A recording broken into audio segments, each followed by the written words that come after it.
30 stories high, breathing fire, his head in the sky. Godzilla, Godzilla, Godzilla, and Godzuki.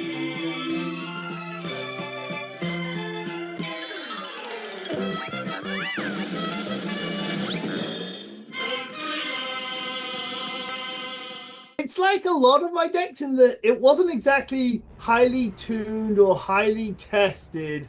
We were playing with this thing and it was doing well, so we played it a bit more, and like everybody was playing it like, well, this thing's pretty good, let's just take it there and see how it does, right? We were all having fun, like Godzilla made Godzuki tokens, and which we decided not to tell anybody about when we went there because we didn't want it getting around too quickly. If the story was too cute, people would know about the deck too quick. But like by like round 5 or so, we were starting to let this out the bag that okay, it was Godzuki tokens and we had the flavor. We were letting people know the flavor of it, but it was just, you know, we'd done reanimation before because we'd done the Type 1 reanimator deck. It had some crazy explosive draws that things just didn't come back from. So. And it's not like you tested against extremely solid decks anyway, right? The skills there was not necessarily that great to begin with. You know, we just sort of spent a bit of time on this, enough time to realize it was good, and for 2 of my friends and me to all put together decks and to go on up, and we played it. And I fear this will be sort of a short interview because it wasn't actually that long that it was played. You know, we did the event. I remember one whole story from the event against a slide deck of all things, but I finished 9th, being the only person who took the deck there not to qualify, and I was qualified anyway, so we were all happy. I mean, it had some strange offsets too.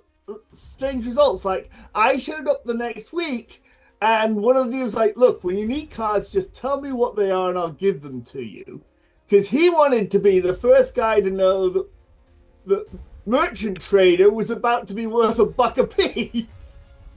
I play the slide player, and we might as well cut to after it's done and we're in the parking lot and we're talking about it, and his friend comes up to him and he goes, what did you play against? And he goes, oh, I played against Verdant Force. He's like, oh, so you won there? No, I lost. But you're playing Sly. How do you lose to Verdant Force? Well, my opponent went, land, ritual, hidden horror, discard Verdant Force, animate dead the Verdant Force, go. And I went, Mountain Jackalpop. Sly would have a field day with the amount of pain you're taking if it wasn't dead already.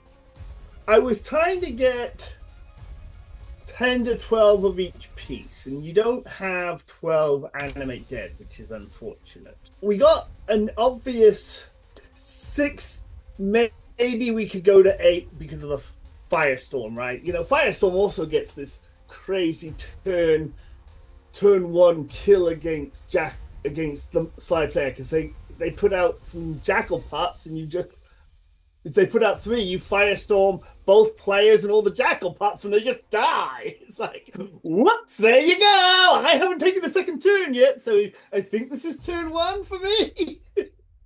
Once we found the merchant trader, it was like, wow, this is getting the job done. It's nice and cheap. It wasn't even, the body is slightly better than the Firestorm if you're not trying to kill a bunch of their stuff, and you almost never were. You just get your stuff out and go. So, and the game has 2 modes. Like the deck has 2 modes. So you just hammer them really quickly is the main plan. But sometimes against control decks, they manage to get a plow off. You didn't quite have the hand, and you got in this situation where they were countering everything. So you get something in the graveyard, and then you start just trying to reanimate it, and they had to stop those. And then eventually you just built up mana, and it was like, okay, you're at 6, so you can do some card drawing, but you're just going to have to counter Shivan and Necrosavant. And now that you've countered Necrosavant, you got to counter the trader, because he becomes Necrosavant, and you can't counter that. So it was just like, okay, you stopped everything early. But this isn't like when you play against decks with a lot of like spare threats, right? Often you like Wrath of God and get rid of everything. Well, you gotta get rid of each one at a time, even if you've got Wrath, because we don't have to put out a second. So it's just like every turn, here's a new threat, and what are you going to do about it? So it was just so bad for control players. There was a white creature that Larry wanted to put in, and we specifically kept it to being either Godzilla itself because it was so good, or everything else you can cast, right? Like, and yeah, you're going to be dropping the Godzilla in the graveyard at first opportunity anyway, so we didn't expect to keep that in our hand. But you very much wanted to make sure you could cast anything for that against control, that secondary threat system. Don't know who suggested it. We were joking around with some names, and it's almost never me. Like, I almost never name a deck. Somebody always names it. What will happen is a bunch of people will throw out names, and I'll go, that one sounds good, and then we'll sort of latch onto it, right? So the Verdant Force was the most prominent creature, and somebody suggested it, and we went with that. Particularly once we spat out Godzuki tokens. Once we had that piece, it was like, woohoo, let's go. Godzilla! Bye-bye!